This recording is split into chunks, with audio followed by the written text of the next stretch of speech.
So after consulting a medical professional, an older gentleman, former military special forces medic, so you can imagine that he has quite a bit of training, and he mentioned that he had an extensive background in psychiatry. And what he said makes sense because when it first started happening to me, that's what I said as well. I said, this is probably some kind of psych man, probably an anti-psychotic. Okay, and then later on I said, well, maybe it is a mood stabilizer.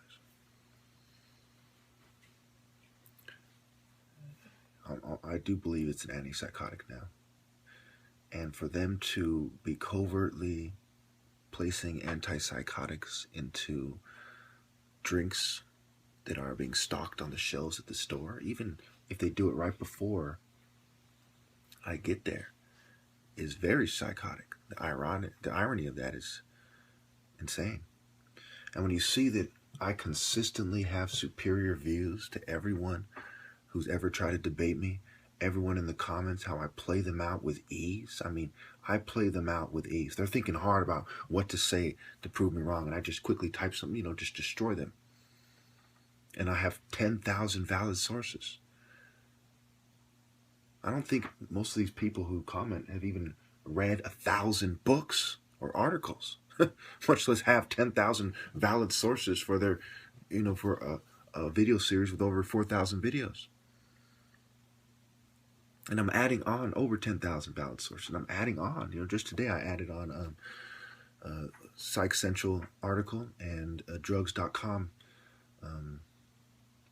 description of drugs, of phenylthiazines, thorazine, for example, I used as an example. And of course, the side effects, just like I've always said, are similar to the mood stabilizers, such as Depakote, which they've been trying to give me for quite some time. And it's the muscle stiffness and so on and so forth. So for them to covertly drug me with antipsychotics, which are the most harmful, or probably the most harmful of the psych meds, and to risk collateral damage, you must see how psychotic these people are. There's little kids who drink those drinks, Who knows how young they are, There's people who are being thrown way off. And some of the symptoms are excitability and psychotic symptoms. We all know that most of these medications, quote unquote, create the same symptoms they are said to address. And he brought up that in the Soviet Union, that they were given these types of drugs to people so that they could drug away the delusion. They believed, or their quote unquote delusion, they believed that if anyone wasn't a Marxist, that they need to be drugged until their quote unquote psychotic mind state goes away and their views line up with Marxism. And absolutely that is consistent with all my research into the psych wards and even going there. And reform school, right? It's called reform school, and the behavior modification wilderness program, in Ascent. All this is consistent. That's what they do. They heavily indoctrinate you there and try to get you to see things in a way that mainstream society sees it, and they don't care what mainstream society is doing. They're a control mechanism to help you, or to force you to see it their way. Now, for obvious reasons, I never knew for sure, and I still don't know for sure, but now I am inclined to agree with him, especially because he's an older gentleman who has researched this stuff for a while. The drugs used for mind control and the psychiatric abuse, the political abuse of psychiatry, and so on, things I've looked into myself extensively. The problem is there's such an overlap, but seeing how they're trying to play me out is crazy. Absolutely it makes sense to drug me with something that creates the very symptoms that they said to address and make me sound like a babbling idiot. And also they can make the argument to pigs and any congressional committee or investigation that, hey, we were, this guy is crazy, and we were trying to give him drugs to make him come back to reality.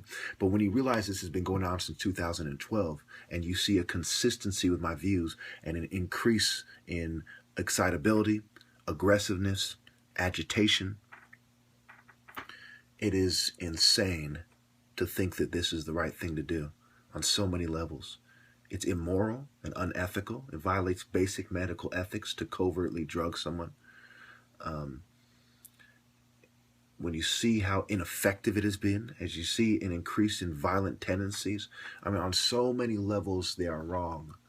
And I have a medical professional now on record with extensive, psychiatric experience in the field and otherwise, saying flat out that this is oppression. He agrees with me that this is not being done to help me. This is being done to oppress me and to get me to conform. It is an absolute disgrace, and I personally think that these people should be lined up and shot, and I have no problem executing them and their families if it was legal for me to do so, or if the situation arose in which that was a logical option. No problem at all. And this is the natural response. I want you all to think that if you were a wise person to where you graduated college, okay, you're a college graduate, being covertly drugged and thrown off the whole time. I mean, when you look at my older videos from 2012, 2013, these are some of my most, messed up videos. I sound like a fucking babbling idiot. I'm on psych meds the most heavily during that period, 2012, from July 28th on to the beginning of 2013. These are my worst videos. Being covertly drugged, which led up to going to Valley Med, then Mills Peninsula, then La Selva outpatient, and then the drugged up, babbling idiot that I was on psych meds for months. So when you look at the evidence, it screams that this is not about making me function.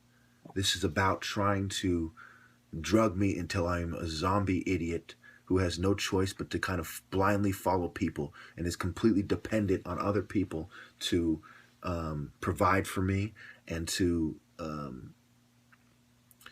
tell me what to do and what to think. Like a retard working at McDonald's or something, right? Completely dependent on the system and other people and charity and nonsense. And then we see me as I try to resist and avoid the covert drugging, such as in this speech, you see very coherent, articulate speech that reflects higher thought and higher functionality. So why would a person, remember on the IQ test, I scored in the genius range. Why would someone with a genius IQ who destroys everyone at debates, has 10,000 valid sources, and has them on record trying to play me out as crazy with 9 witnesses, other than himself? Why would this person want to take drugs that reduce his ability to function, which decrease his, love of life, his quality of living? Why would he want to do anything other than murder the people who are doing this to him? And I'm not saying that's what I want to do, but let's look at this thing frankly, people. What is the natural reaction for people who are trying to ruin your lives when you're a martial artist? What is the socially normative reaction when you're being covertly drugged? You got them on record. The medical experts agree that that's what's going on, okay? And even if they didn't, you have enough proof without them to say that that's what's going on. But now I have a medical expert, and I have the psychologist article that I uploaded before the interview saying that this goes on quite frequently, and it's on the rise, in fact. And it's completely consistent with what's going on. The motive is the same motive in workplace mobbing. It's that jealousy and envy. They can't beat me at martial arts. And it's not like they're, not trying to take advantage of me for not accepting my challenge, because they have accepted. They've gotten destroyed.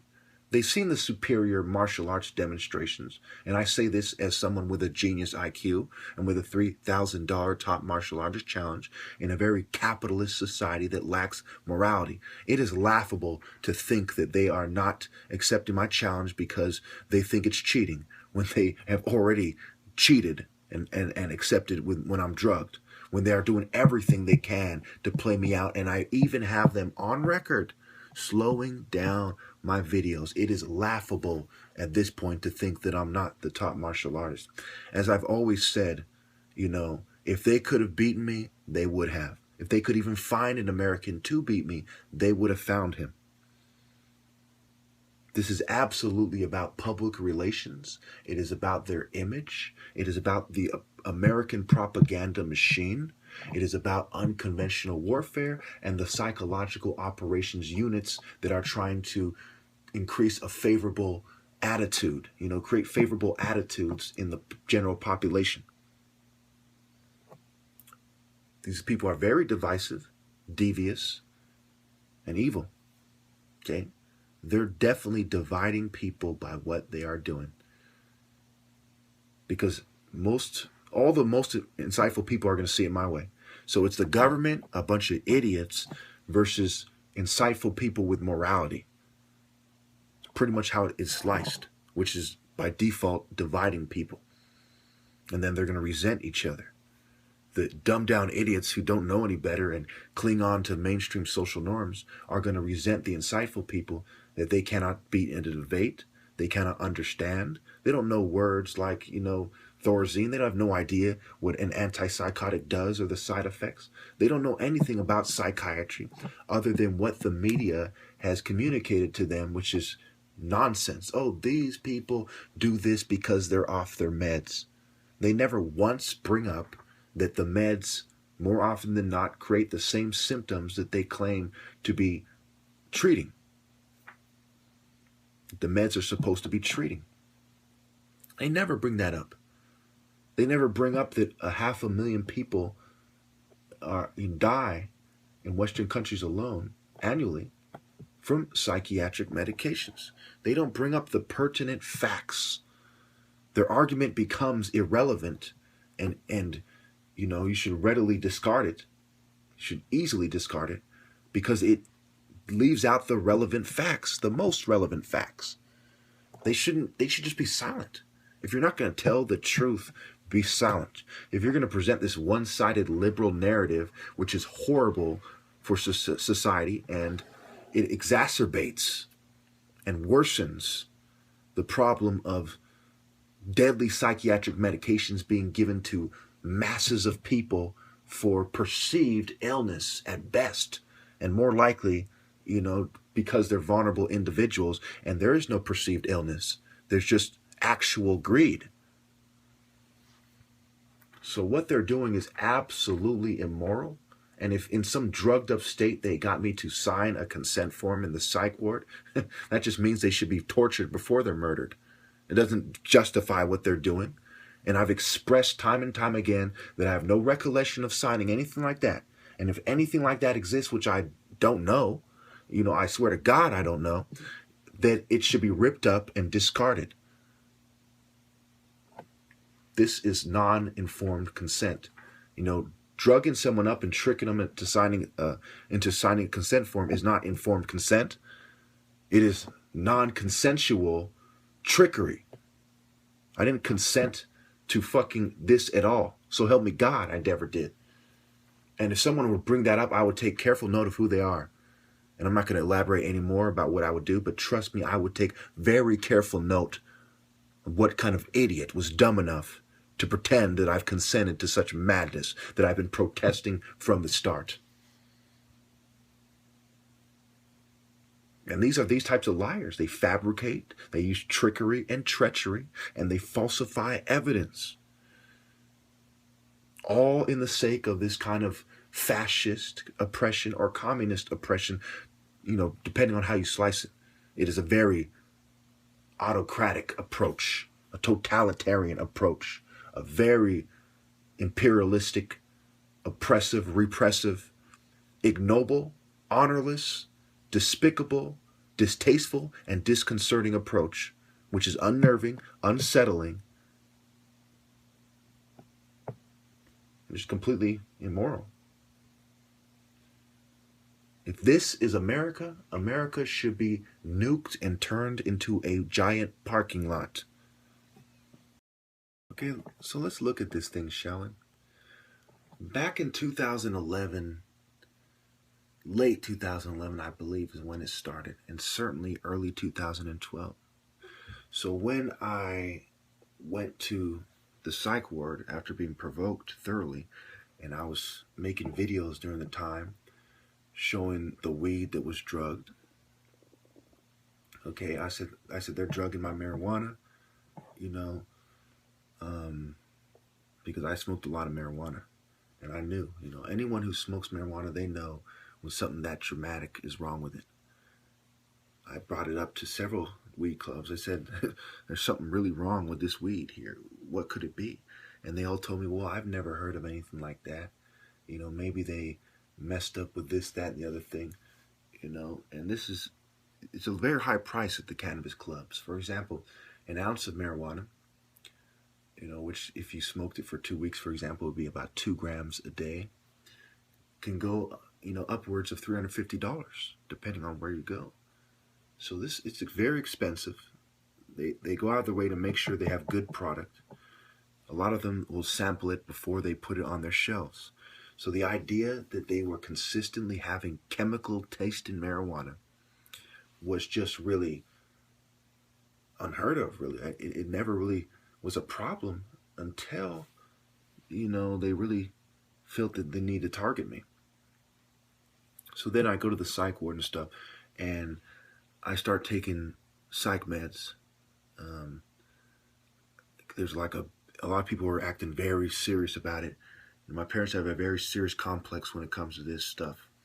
And so do the local cops. I mean, they have emphasized that they demand that I take psych meds. Like, that's putting it lightly, Think of the most racist cop with his intense anger toward a black person. That is how these cops were. White and Hispanic cops, very intensely and hatefully demanding that I take psych meds. So I knew when this gang stalking started that it was about these control freaks not having their way. I knew that 100%, so help me God. Because of how they all had treated me. There was this consistency from these oppressors. That they don't like what I'm saying. They want me to be a drugged up idiot, and they want to pretend that there's something wrong with me. My parents didn't like the noise from my videos. And I have many videos where I'm rapping, and they knock on the door, and it's recorded. And they say, are you okay? And I say, see? You see what I mean? How unreasonable they are? They pretend that there's something wrong. Can you imagine being a rapper? And there's countless rappers, right? Can you imagine being a rapper and your parents think that there's something wrong with you? Or you're giving passionate political speeches like Malcolm X or, Fred Hampton, or someone like this, right? And your parents are like, are you okay? And obviously, law enforcement, a bunch of white small town cops and liberal feminists who don't like what I'm saying, and gays who don't like my stance on gays in the police force, are inclined to agree with them because they want me to be a drugged up idiot. They're like, oh, well, if he doesn't like us, there must be something wrong with him. And I constantly bring up the example of, the Trump supporters and the Clinton supporters clashing, right? If they had a chance to drug the other side and cause them serious bodily harm and brain damage and cognitive damage and neurological impairment, right?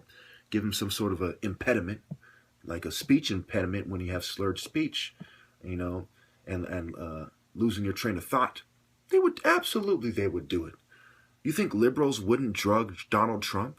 You think they wouldn't? You think they are not calling him crazy? I've seen videos where they're calling him crazy. Do you really think if they could get away with it, that they wouldn't drug him? It's very obvious what is going on here.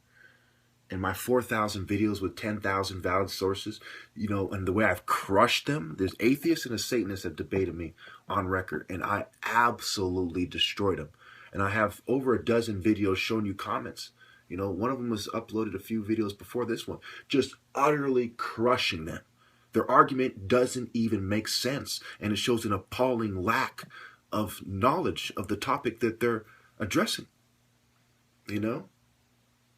One of them insisted that I was a liar for saying that I've they have accepted my challenge, and I've beaten them. And I said, well, I've actually posted the video.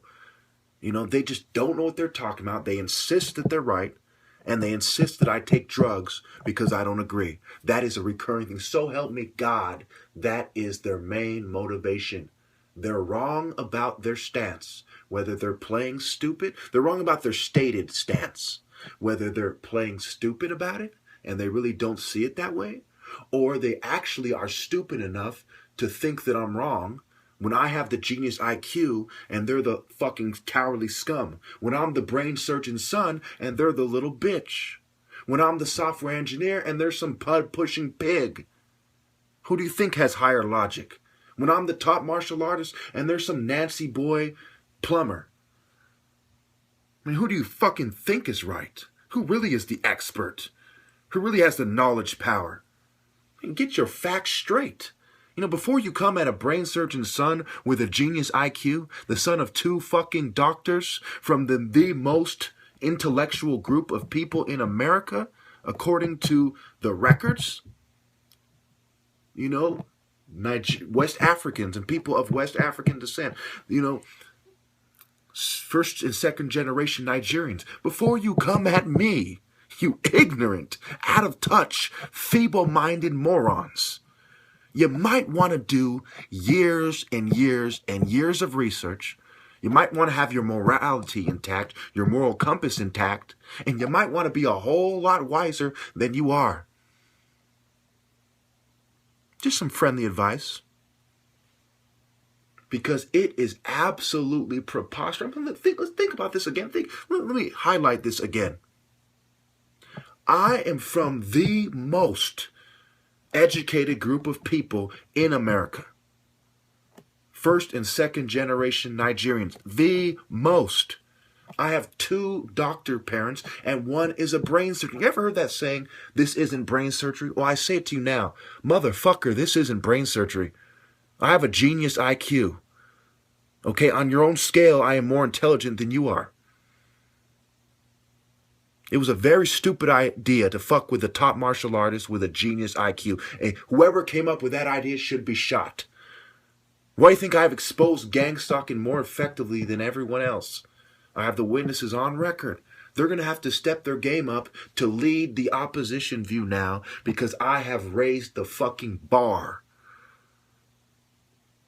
I have the other martial artists hiding like bitches behind the government and mental health and cannot beat me or even put on a superior demonstration, even though I'm drugged with powerful and high doses of anti-psychotics. I mean, let's put things in perspective here. All cockiness aside, these are the facts. You can say, well, you're full of yourself. Quit tooting your own horn. Motherfucker, these are the facts. These are the facts. I'm the motherfucker who did Algebra 2 in pre-kindergarten. These are the facts. I should be fucking a social controller. I should be a social engineer, the main social engineer, because I have the wisdom and morality. I'm not some controlled opposition bitch. I'm a free thinker.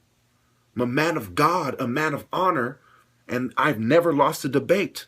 And I publish every last one, and I have them hiding. Just the other day, a feminist named, I believe her name was Nessa, okay, or Elisa. That's who it was. Excuse me, it was Elisa. Nessa's another feminist who co-signed with her. She said, I don't want to put myself out there. Why?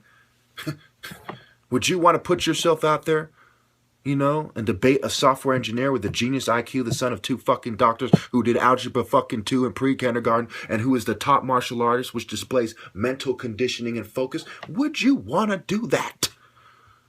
No, you probably wouldn't.